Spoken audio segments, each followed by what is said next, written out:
Welcome dear students to NDA maths classes by DB sir. तो बच्चों, आज की इस क्लास में हम स्टार्ट करने जा रहे हैं नया chapter, that is relations and set theory is already complete. Hope you are doing well. आपकी तैयारी सही चल रही होगी।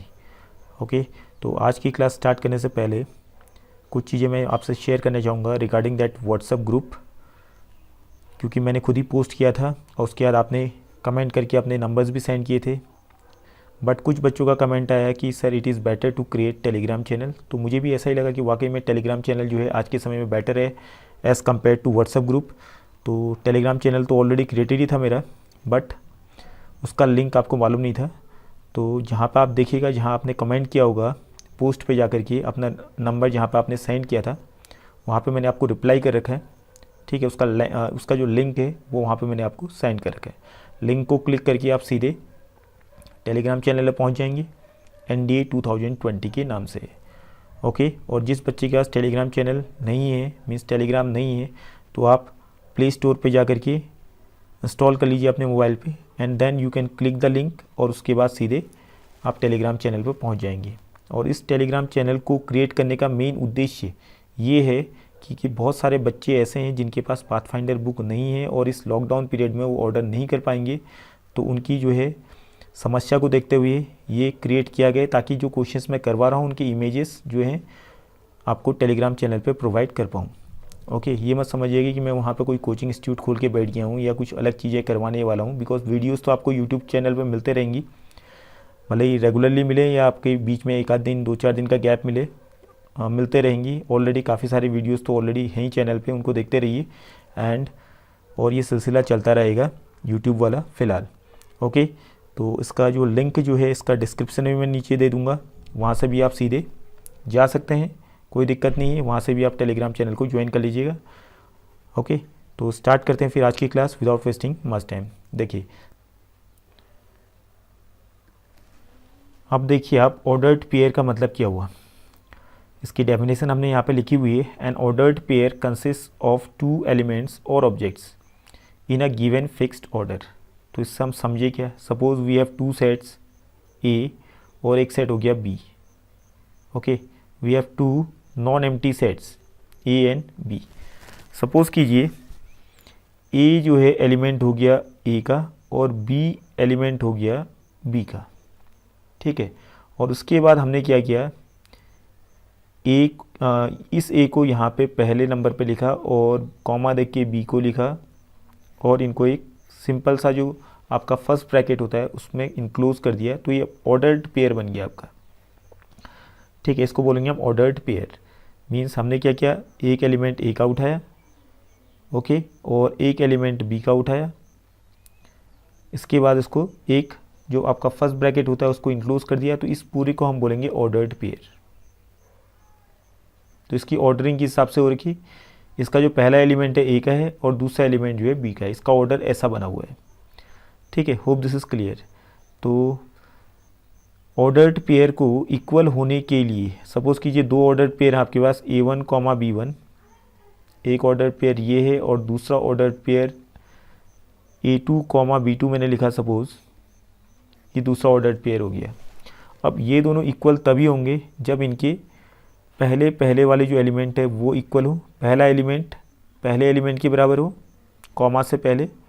Okay, that means A1 should be equal to A2 and B1 should be equal to B2। Means second वाला second के बराबर होना चाहिए, तभी जाके 2 ऑर्डर पेयर को इक्वल माना जाता है। ओके, तो सिंपल सा है, ऑर्डर पेयर में ज़्यादा क्यों कुछ नहीं है, बिकॉज ऑर्डर पेयर से आप कार्टेशियन प्रोडक्ट पाएंगे। ऑर्डर पेयर मालूम नहीं होगा तो फिर दिक्कत हो जाएगी किसको, कार्टेशियन प्रोडक्ट को समझना। तो ऑर्डर पेयर आपको समझ में हो गया। ठीक है, इनको सिंपल ब्रैकेट का यूज़ करते हैं, मीन्स फर्स्ट ब्रैकेट का, इसके अंदर हम एलिमेंट्स लिख देते हैं। केवल 2 ही एलिमेंट्स लिखेंगे, एक पेयर बनाएंगे। ठीक है, और सपोज यहाँ C, D लिख दिया, कुछ भी लिखो। ठीक है, C किसी पर्टिकुलर सेट को बिलोंग करेगा और D भी किसी पर्टिकुलर सेट को बिलोंग करेगा। Okay, hope this is clear. तो अब चलते हैं हम इसके बाद सीधे कार्टेशियन प्रोडक्ट में। तो देखिए अब कार्टेशियन प्रोडक्ट क्या कहते हैं। कार्टेशियन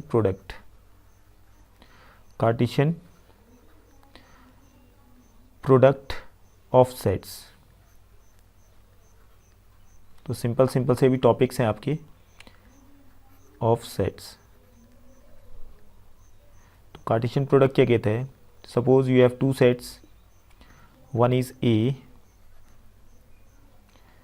और दूसरा सेट आपका बी, ठीक है, नॉन एम्प्टी सेट्स हो गए आपके ए और बी आपके पास, ठीक है। तो कार्टेशियन प्रोडक्ट को हम लिखते हैं ए क्रॉस बी से डिनोट करते हैं पहली बात, ठीक है। क्रॉस का साइन हो गया कि Cartesian product of set A and B, ठीक है। तो इसके अंदर क्या होगा, इसके अंदर एलिमेंट्स आएंगे ऑर्डर्ड पेयर्स के फॉर्म में, ठीक है, ए कॉमा बी के फॉर्म में इसमें आएंगे सारे के सारे एलिमेंट्स। इस प्रकार से आएंगे कि इसका जो पहला एलिमेंट होगा ए, वो किसका एलिमेंट होगा, वो होगा ए का एलिमेंट, और इस ऑर्डर्ड पेयर का जो दूसरा एलिमेंट होगा, दूसरा ऑब्जेक्ट होगा, वो बिलोंग करेगा किसको, बी को। तो इसी को हम बोलते हैं Cartesian product of A and B, ठीक है। ए क्रॉस बी से इसको डिनोट कर दिया हमने। अगर हम यहाँ पे लिखते हैं बी क्रॉस ए, देन इसका मतलब ये होता बी कॉमा ए, ये आपके ऑर्डर्ड पेयर्स हो गए। ऑर्डर्ड पेयर इस प्रकार से बनेंगे इसके अंदर कि पहला एलिमेंट जो बी है, ये जो बी है, बी किसको बिलोंग करेगा, बी सेट को, एंड ए किसको बिलोंग करेगा, ए सेट को, ठीक है। Hope this is clear. तो कार्टेशियन प्रोडक्ट में सारे के सारे ऑर्डर्ड पेयर्स आ जाएंगे, ठीक है। सारे के सारे कितने आएंगे, ऑर्डर्ड पेयर्स इस प्रकार से आएंगे कि जो ऑर्डर्ड पेयर का पहला एलिमेंट जो है पहले वाले सेट का एलिमेंट होना चाहिए, और ऑर्डर्ड पेयर का दूसरा एलिमेंट दूसरे वाले सेट का एलिमेंट होना चाहिए, जहाँ पे हम लिखेंगे ऑर्डर के हिसाब से, ठीक है। अब यहाँ पे देखेंगे कि आप ए क्रॉस बी और बी क्रॉस ए, तो पहला और दूसरा कहने पे कहानी अलग हो रही है। पहले वाले कार्टेशियन प्रोडक्ट में देखिए आप, पहले नंबर पे ए है और यहाँ दूसरे नंबर पे बी है, और दूसरे वाले में बी पहले और ए बाद में। दैट मीन्स इसका ध्यान रखा जाएगा, ठीक है। ऑर्डर पेयर्स का मतलब आपका जो पहला एलिमेंट आएगा ऑर्डर पेयर का, वो पहले वाले सेट का ही एलिमेंट होना चाहिए, और जो दूसरा एलिमेंट होगा वो दूसरे वाले सेट का ही एलिमेंट होना चाहिए क्रॉस के ऑर्डर में, ओके। और यहाँ पे एक चीज़ क्लियर होती है कि ए क्रॉस बी जो है आपका, it is not commutative, means Cartesian product commutative नहीं होता है। ए क्रॉस बी क्रॉस ए के बराबर होगा ये जरूरी नहीं है, ओके। इसको दिमाग पर रखिएगा आप, क्योंकि कम्यूटेटिव प्रॉपर्टी फॉलो नहीं करता है Cartesian product. Suppose you have a set ए, इसके एलिमेंट्स में लिख दिया ए कॉमा बी, और दूसरा सेट मैंने ले लिया सी, इसके एलिमेंट्स ले लिए 1 2 3, ठीक है। अब मुझे निकालना है ए क्रॉस सी निकालना है। ए क्रॉस सी निकालने के लिए क्या करूँगा मैं, सारे के सारे पॉसिबल जितने भी ऑर्डर्ड पेयर्स होंगे यहाँ पे, ताकि ऑर्डर्ड पेयर का पहला एलिमेंट ए को बिलोंग करे और ऑर्डर्ड पेयर का दूसरा एलिमेंट सी को बिलोंग करे, तो ऐसे सारी पॉसिबल में ऑर्डर्ड पेयर्स निकालूंगा। तो इसके लिए क्या करूँगा, सबसे पहले तो पहला जो आपका सेट है ए सेट का ए से स्टार्ट करेंगे। ए का सबके साथ हम पेयरिंग करते हैं, ए कॉमा 1, ए कॉमा 2, फिर ए कॉमा 3। तो ए से तो 3 ऑर्डर पेयर बन जाएंगे, ए कॉमा 1, ए कॉमा 2 और फिर ए कॉमा 3। एंड उसके बाद बी से आपके कितने बनेंगे, बी से भी 3 बनेंगे, बी कॉमा 1, बी कॉमा 2 और B comma 3। B comma 1, B comma 2 और बी कॉमा 3। तो इसके अलावा तो ऑर्डर्ड पेयर्स कुछ होंगे नहीं, तो ये हमारा ए क्रॉस सी हो गया, ठीक। अगर हम सी क्रॉस ए की बात करते, ठीक है, अगर हम सी क्रॉस ए की बात करते तो सी क्रॉस ए अलग आता, चेक करते हैं सी क्रॉस ए क्या आता है, ठीक। सी क्रॉस ए अगर हमने निकालना होता तो हम पहला एलिमेंट किसका आएगा ऑर्डर पेयर में, सी का, और दूसरा एलिमेंट बी का आएगा। तो हम सी से स्टार्ट करेंगे तो 1 से स्टार्ट करते हैं, तो 1 के साथ क्या आएगा, 1 पहला एलिमेंट होना चाहिए, तो दूसरा एलिमेंट आपका या तो ए होगा या बी होगा, तो 1 के साथ। तो अब 1 कॉमा ए पहला ऑर्डर पेयर बन गया, दूसरा ऑर्डर पेयर बन गया आपका 1 comma B. In the same manner 2 के साथ, 2 पहला होगा तो 2 के साथ क्या क्या आएंगे, 2 comma A and 2 comma B. तो 2 comma A, 2 comma B, and 3 के साथ लेंगे तो 3 comma A, 3 comma B, okay. ये सारे ऑर्डर्ड पेयर्स आपके बन चुके हैं। तो hope this is clear. A cross C, you can see here that A cross C is not equal to C cross A. तो that is why I am telling you कि जो Cartesian product होता है वो commutative property को follow नहीं करता है, ठीक है। बट कार्टेशियन प्रोडक्ट जो है एसोसिएटिव ज़रूर होते हैं। मीन्स एसोसिएटिव का मतलब क्या हुआ कि A cross B cross C is equal to A cross B cross C हम लिख सकते हैं, और ये पूरा किसके बराबर होगा, A cross B cross C. Means हम ये प्रॉपर्टी लिख सकते हैं कि A cross B cross C is equal to A cross B cross C. आपका पहले ब्रैकेट में लिया हमने, पहले यहाँ पे ऑपरेशन करेंगे आप, बी और सी का कार्टेशियन प्रोडक्ट लेंगे, फिर ए के साथ लास्ट में करेंगे। और यहाँ पे दूसरी तरफ देखिए आप, ए क्रॉस बी को पहले ऑपरेट किया, उसके बाद सी को ऑपरेट किया, तो रिजल्ट दोनों केस में सेम आएगा। ओके, तो एक एग्जांपल लेके चेक कर लेते हैं, एसोसिएटिव प्रॉपर्टी को चेक कर लेते हैं एक बार कि वाकई में फॉलो कर रहा है नहीं कर रहा है। तो सपोज़ कीजिए हमने एक सेट लिया ए 1 2 और बी सेट लिया 3 4 एंड एक सी सेट ले लिया आपका 5 6। ओके, अब मुझे निकालना है A cross B cross C. तो इसके निकालने के लिए या तो मैं ए क्रॉस बी क्रॉस सी निकालूंगा, ठीक। तो ए क्रॉस बी कितना आएगा, अब देखिए आप, ए क्रॉस बी पहले निकालिए, ए क्रॉस बी करूँगा तो क्या आ जाएगा 1 3 1 4 2 3 और फिर 2 4। ये तो ए क्रॉस बी हमने निकाल दिए है, ठीक है। ये आपका एक सेट हो गया, ए क्रॉस बी का पूरा सेट आ गया। इसका क्रॉस कराना है किसके, सी के साथ। तो सी के हमारे पास 5 6 इसके एलिमेंट्स हो गए, ये आपका सी वाला सेट हो गया। इसके बाद हमने इनका कार्टेशियन फिर से निकालना है प्रोडक्ट। तो सबसे पहले आप देखिए यहाँ पे ध्यान देंगे, अब यहाँ पे जो हैं ट्रिपलेट्स आएंगे आपके पास 1 3 इसका पहला एलिमेंट हो गया, ए क्रॉस बी का पहला एलिमेंट 1 3 हो गया, ठीक है। तो 1 3 से आपका दूसरा इसका एलिमेंट क्या आएगा, मीन्स कॉमा के बाद 5। तो यहाँ पर आ जाएगा आपका 1 3 ओके 5 ले लिया हमने ये, ठीक। ये आपका आप क्या बना, ऑर्डर्ड पेयर की जगह पे ट्रिपलेट आ गया आपका ये। Okay, hope this is clear. अब यहाँ पे 1 4 तो पहले से था, सॉरी 1 3 के साथ और भी ले लीजिए, 1 3 के साथ फिर 6 भी आएगा, 1 3 6 भी आ गया आपका, ये ट्रिपलेट बन गया, ऑर्डर्ड ट्रिपलेट कहेंगे हम इसको, ठीक है। तो वैसे आपका क्या आ जाएगा 1 4 5 एंड 1 4 6 एंड उसी टाइप से फिर 2 3 5 2 3 6 एंड उसके बाद 2 4 5 और 2 4 6। ये सारे आपके आ गए ट्रिपलेट्स। ओके, तो इतने सारे आपके ट्रिपलेट्स आ चुके हैं, 1 2 3 4 5 6 7 8, ठीक है। तो आपने तो ये निकाला ए क्रॉस बी क्रॉस सी निकाला, लेकिन हमने यहाँ पे पहले किसको ऑपरेट किया, ए क्रॉस बी को। अगर हम दूसरे तरीके से ऑपरेट करें, ए क्रॉस बी क्रॉस सी निकालें, तो यहाँ पे पहले बी क्रॉस सी निकालना पड़ेगा। ओके, तो इसकी वैल्यू भी इतनी आएगी। तो देख लेते हैं, ए क्या था आपके पास, ए सेट था 1 2, ये हमने लिख दिया, एंड क्रॉस किया बी क्रॉस सी की वैल्यू निकाली पहले, क्योंकि यहाँ पे ब्रैकेट जो है बी क्रॉस सी में लगा हुआ है। तो बी क्रॉस सी निकाल, तो बी क्रॉस सी क्या आएगा 3 5 3 6 सॉरी 3 5 3 6 4 5 4 6। ये आपने सेट के अंदर इंक्लूड कर दिया। अब इन दोनों सेट का कार्टेशियन प्रोडक्ट निकालिए फिर।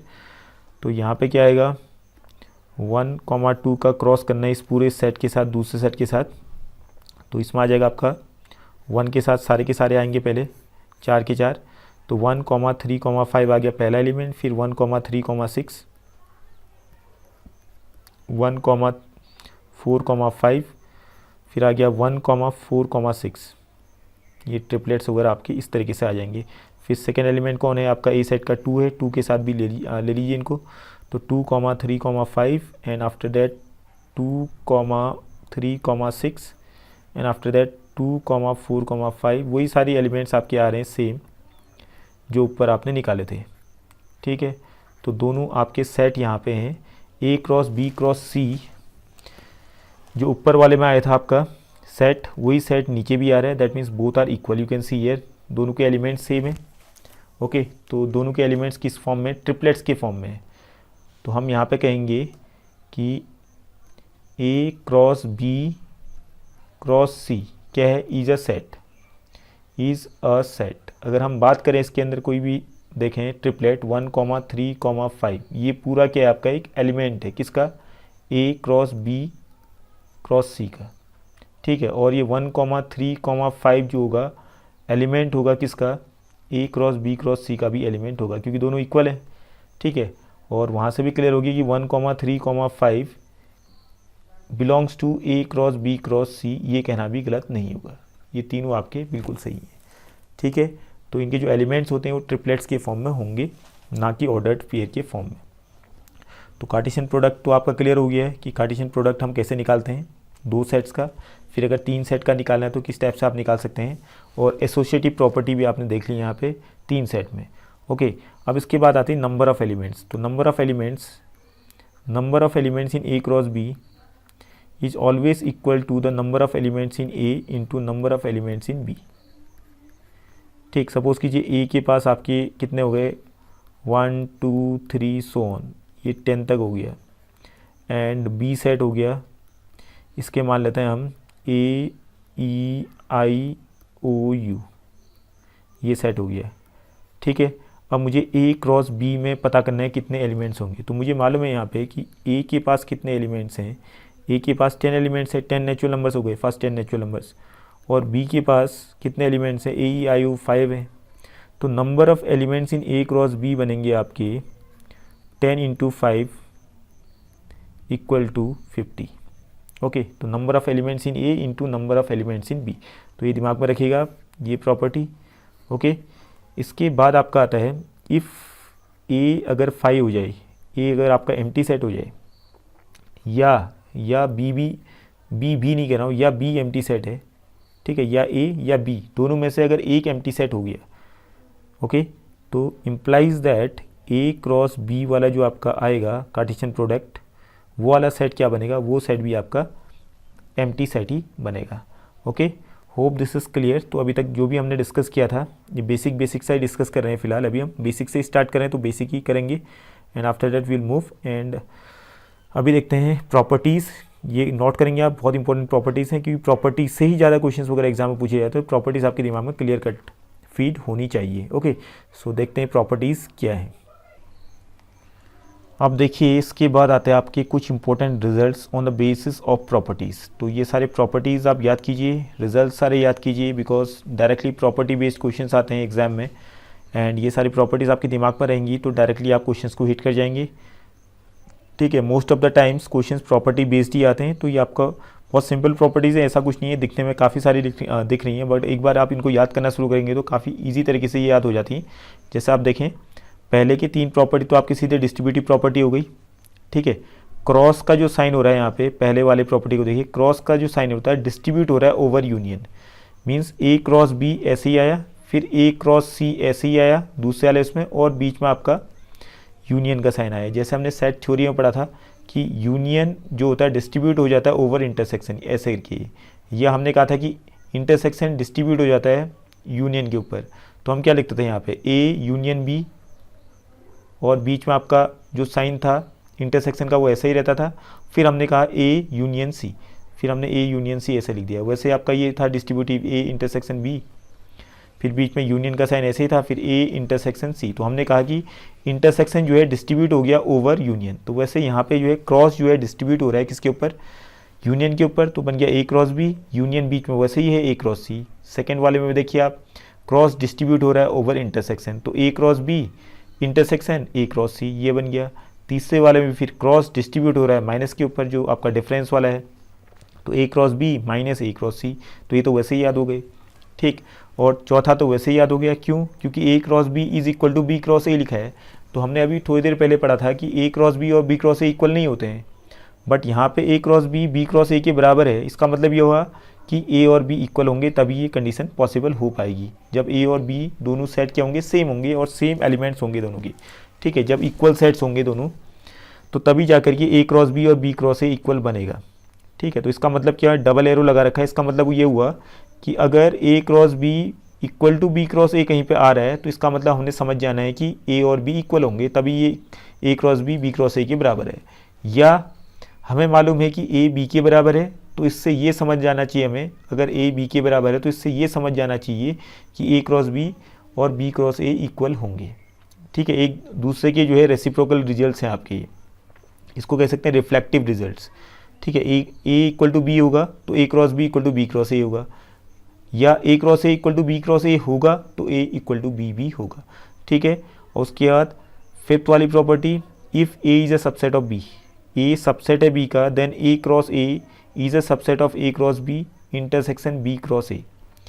ठीक, तो ये आप वैसे याद कर लेंगे, यहाँ पे वैसे आप समझ सकते हैं A cross A is a subset of B है। ठीक है, और उसके बाद ए क्रॉस ए जो बनेगा कार्टेशियन प्रोडक्ट, थोड़ा इसको याद कर लीजिएगा आप अपना दिमाग लगा करके। ठीक है, तो ये वाली प्रॉपर्टी थोड़ी सी आपको याद करनी पड़ सकती है, अदरवाइज नीचे की प्रॉपर्टीज़ तो वैसे ही याद हो जा रही ऑलमोस्ट, जो भी बचे हैं नीचे पे। देखिए सिक्स्थ वाली प्रॉपर्टी को देखिए, if A is a subset of B then A cross C is a subset of B cross C. तो ये तो सिंपल सा है, ए आपका सबसेट हो गया बी का। ठीक है, फिर हमने ए यहाँ लिखा और बी भी लिखा, और बी के साथ क्रॉस करा दिया एक नए सेट का क्रॉस सी, इस तरफ भी क्रॉस सी करा दिया देखिए आप।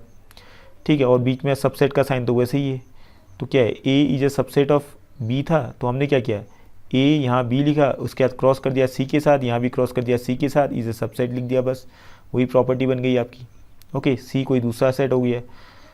ठीक, इन द सेम मैनर यहाँ पे क्या है, if A is a subset of B and C is a subset of D, तो ये भी सिंपल सा है, A is a subset of B है और साथ में एंड कह रहा है, and C is a subset of D. तो हमने क्या किया, ए और जो सी था इनका कार्टेशियन प्रोडक्ट करा दिया, ए क्रॉस सी, और बी और डी का भी कार्टेशियन प्रोडक्ट करा दिया, बी क्रॉस डी, तो ए क्रॉस सी सबसेट हो गया बी क्रॉस डी का। तो ये याद करना भी ईजी है। ओके, सिंपल सा है। प्रॉपर्टी 7 और प्रॉपर्टी 6 आप सिंपली वैसे ही याद कर सकते हैं। और इसके बाद आपका आया 8th वाली property, A cross B intersection C cross D है इक्वल टू क्या बनेगा आपका, A intersection C cross B intersection D. तो देखिए आपका इंटरसेक्शन का जो साइन है उसको आपने ध्यान देना है। सबसे पहले तो सारे के सारे जो साइन है वो इंटरचेंज हो गए हैं, मींस क्रॉस की जगह पे इंटरसेक्शन आ गया, इंटरसेक्शन की जगह क्रॉस आ गया। और कुछ चेंजेस हुए, और चेंजेस ये हुए कि पहला वाला जो आपका बना ए क्रॉस बी की जगह पे ए क्रॉस सी आ गया। देखिए आप पहला दोनों का, ठीक है, दोनों जो कार्टेशियन प्रोडक्ट थे यहाँ पे ए क्रॉस बी और सी क्रॉस डी के पहले एलिमेंट आ गए इंटरसेक्शन के फॉर्म में, और दूसरे एलिमेंट भी आ गए आपके इंटरसेक्शन के फॉर्म में, बीच में क्रॉस का आ गया आपका, इंटरचेंज हो गए जो साइंस थे। ठीक है, और ये भी ऐसे ही है, सिंपल सा है। 9th वाला भी इसी प्रॉपर्टी से अगर याद कर लो तो वैसे भी याद कर सकते हैं आप, या आप सिंपल सा है वैसे भी, A cross B intersection B cross A, तो A intersection B cross B intersection A. तो यहाँ तो आपने कुछ करना ही नहीं है, केवल यहाँ पे आपने ए और बी को भी चेंज नहीं करना है। देखिए आप ए क्रॉस बी था तो आपने केवल साइन चेंज कर देना है, बस क्रॉस की जगह पे इंटरसेक्शन कर देना है, इंटरसेक्शन की जगह पे क्रॉस कर दीजिए, बाकी रिजल्ट तो सही है। पहले वाले में आपका देखिए ए क्रॉस बी है, तो यहाँ पर रिजल्ट में ए इंटरसेक्शन बी आ रहा है, ए और बी तो अपनी जगह पे ही है, और बी और ए भी अपनी जगह पे, केवल ये इंटरसेक्शन का साइन जो है क्रॉस की जगह पे चला गया, और क्रॉस का साइन कहाँ पर आ गया, इंटरसेक्शन की जगह पे। और 9th वाला प्रॉपर्टी तो वैसे ही आपको याद होगा डी मॉर्गन्स लॉ में। ठीक है, A cross B union B complement union C complement है ये आपका। तो डी मॉर्गन्स लॉ के अकॉर्डिंग आपको मालूम ही है कि इसका जो यूनियन जो है उल्टा हो जाएगा, तो उल्टा करके आपने सीधे फिर क्रॉस कर दिया, ए क्रॉस बी यूनियन का उल्टा कर दिया तो इंटरसेक्शन हो गया ये। ठीक है, intersection A cross C distribute करा दिया फिर सीधे, और यहाँ भी यही है डी मॉर्गन्स लॉ के अकॉर्डिंग, इंटरसेक्शन का है तो उल्टा करा दो इसको, इंटरसेक्शन को उल्टा कराएंगे तो यूनियन बन जाएगा, फिर डिस्ट्रीब्यूट करा दो A cross B union A cross C, वैसे ही याद हो जाएगा। ठीक है, केवल एक प्रॉपर्टी यहाँ पे याद करने वाली केवल 5 वाली लग रही है, जिसको थोड़ा सा आप दिमाग लगाएंगे तो कुछ नई चीज़ें आपके सामने में क्लियर हो जाएंगी, बाकी प्रॉपर्टीज़ तो वैसे ही याद हो जा रही हैं। 12th वाली प्रॉपर्टी क्या है, A cross B equal to A cross C then B equal to C. तो ये भी सिंपल ही है, ए क्रॉस बी और ए क्रॉस सी इक्वल हैं, दोनों के पहले एलिमेंट इक्वल हैं, और कार्टेशियन प्रोडक्ट भी इक्वल है, तो दूसरे एलिमेंट भी इक्वल होंगे, जाहिर सी बात है। ठीक है, तो ये भी प्रॉपर्टी वैसे ही याद आ जाती है। और ये इंपॉर्टेंट प्रॉपर्टी लास्ट 13 वाली देखिए, if A and B are 2 non empty sets having n elements in common, means 2 A और बी सेट ऐसे हैं नॉन एम्प्टी सेट्स जिनमें एन एलिमेंट्स कॉमन है दोनों में। ठीक है, then A cross B and B cross A will have n square elements in common. तो ये प्रॉपर्टी याद करिए कि इसके ऊपर क्वेश्चन पूछा जा सकता है। ठीक है, सपोज़ कीजिए हमने एक सेट बनाया ए, इसमें लिख दिया 1 2 एक सेट बना दिया, और हमने लिखा यहाँ बी लिख दिया, इसमें लिखा 1 2 3। ठीक है, हमें मालूम है कि ए और बी में कितने एलिमेंट्स कॉमन है, क्लियर कट हैं, ए में 1 और यहाँ भी 1, यहाँ 2 यहाँ 2, तो यहाँ पे 2 एलिमेंट्स कॉमन है। ठीक है, तो n की वैल्यू यहाँ पे हो गई 2 एलिमेंट्स कॉमन है, तो a क्रॉस b जो बनेगा, अभी हमने बनाया नहीं तो काफ़ी सारे एलिमेंट्स बनाने पड़ेंगे। b क्रॉस a जब लिखेंगे, जब b क्रॉस a आप निकालेंगे तो काफ़ी सारे इसमें भी आएंगे, आपके कितने 6 एलिमेंट्स आएंगे इसके भी ऑर्डर्ड पेयर्स के फॉर्म में। तो दोनों में कॉमन एलिमेंट्स कितने होंगे, तो इस फॉर्मूले से हमें पहले ही पता चल जाएगा कि n²। तो n कितना था यहाँ पे, कॉमन एलिमेंट्स a और b में 2 थे, तो a क्रॉस b और b क्रॉस a जो बनेंगे सेट, उनमें total number of common elements होंगे 2 की power 2 that is equal to 4। Okay, hope this is clear. तो आज की क्लास में इतना ही हम डिस्कस करते हैं। अगली क्लास में हम रिलेशन के स्टार्टिंग से, बेसिक से स्टार्ट करेंगे। So thank you for today's class.